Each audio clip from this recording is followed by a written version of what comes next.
Have you ever wondered how Hoyoverse decides who to put on which character banners? It certainly isn't how long since a character last got their rerun. Just look at Eula. She took 50 whole banners before she even got her rerun. So, how does Hoyoverse decide which character to put on the banners?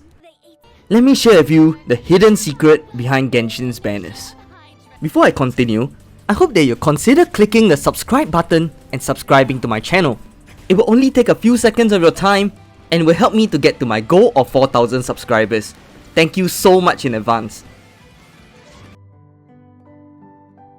It is of no surprise that Hoyoverse, being a corporation running a gacha game, would want people to have a hard time deciding on which character to pull, so that players will end up spending more Primo Gems or real life money to get both characters.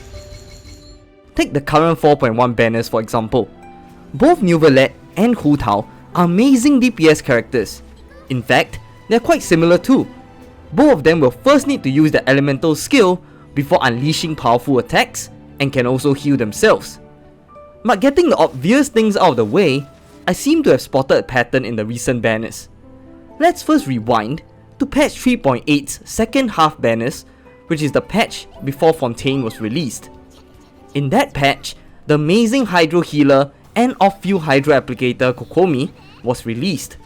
But why was she there? I mean, she did appear in the Klee Adventure, but there had to be a reason why Hoyoverse decided to write her into the story.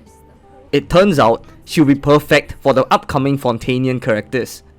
As we know, the Fontainian characters so far all take away a portion of their health to deal damage, as seen with Lyney and Neuvillette. Kokomi hence will be able to heal them off-field and periodically, so as to heal off the HP they have lost, while allowing them to further reduce their own HP to activate the Marichase Hunter artifact set, while allowing them to deal damage on field. In the following patch in 4.0, the two amazing characters Yelan and Zhongli were released. While Yelan is not that beneficial for Lyney or Neuvillette, as they do not use normal attacks and hence cannot activate her burst, Yelan is still of the Hydro element to provide the Hydro resonance for Fontainian HP scaling characters such as Neuvillette and also probably the upcoming Furina. Yelan also pairs perfectly well with the both recently rerun Hu Tao and new character Ryosli. Yelan is an important member in Hu Tao's best team, while she can also work well to trigger freeze reactions in Ryosli teams. Zhongli of course is known for his unbreakable shield and the elemental resistance down on enemies provided by his shield.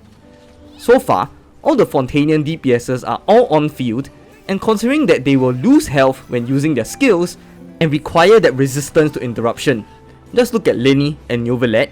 A shielder is almost necessary for them to deal continuous damage without being interrupted or defeated due to their lower health.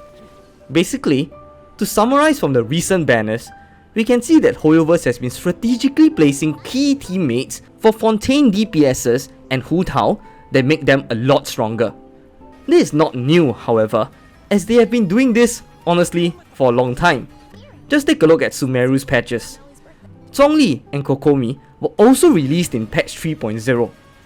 Kokomi was the perfect healer and Hydro Applicator for the upcoming Nilo in patch 3.1, as Nilo only wants Dendro and Hydro characters in a team for special blooms, while also requiring healing to restore HP lost from the bloom damage. What's more, there were no Dendro healers at the time, and the only other Hydro healer was Barbara. Zhongli was great for not only Tainari, who was released in the same banner, but also Sino, who does not have any resistance to interruption during his burst. So, what can we learn from this? We can basically speculate the kits of future characters such as Furina, Navia and Chlorinde or other characters from Netland based on the banners leading up to their kit, and perhaps it may be worthwhile to pull for those characters to get optimal teammates for the upcoming characters. For example, we can speculate Furina's kit with the characters from the recent banners. Furina, being the Hydro Archon, is likely to be a support to a Fontainian DPS characters, just like how Nahida was basically the requirement for all Dendro teams, and hence Furina is likely to further utilize the HP gain or draining mechanic thereby further highlighting the need for a shielder or healer to get the most out of it. Perhaps she can also be beneficial for Fu Tao teams by replacing either Yelan or Xingqiu, but we have to wait and see until a kit is released. Overall, I hope that this in-depth dive and speculations to go behind the minds of the people at Hoyoverse will help you to better prepare and decide on whether to pull for a character or not to. If you found today's video helpful, or you just enjoyed it in general, do consider leaving a like, comment and subscribing, as it will really help out this small channel to reach the goal of 10,000 subscribers. Thank you so much! If you'd like to see how you can create a team to 36-star the Abyss, please click the video on the right. If you would like to see my other Genshin Impact videos, please click the playlist on the left. Once again, thank you so much for watching and see you next time. Bye bye!